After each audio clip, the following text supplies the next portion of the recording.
How to dumb a population down. You dumb a population down by encouraging them to feed their lusts and their vices, their will, every chance they get.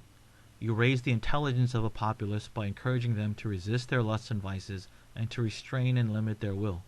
This works on a populace level because it works on an individual level.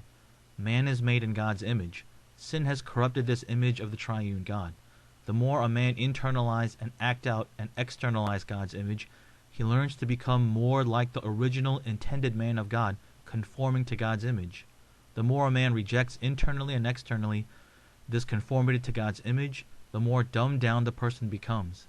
To dumb down a person or a populace, you give the incentive, the environment, and a positive reward feedback for the person or group you want to dumb down, in which the person or group not only feed their lusts, vices, and their own will, but causes them to gain artificial demands for new lusts, new vices, and new ways to enforce or push their will.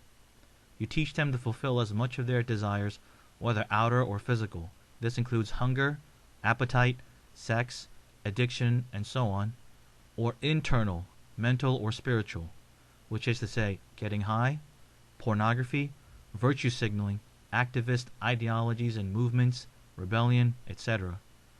To make them more human and less like animals, you teach them to restrain their will and to resist and limit their outer and internal appetites and desires.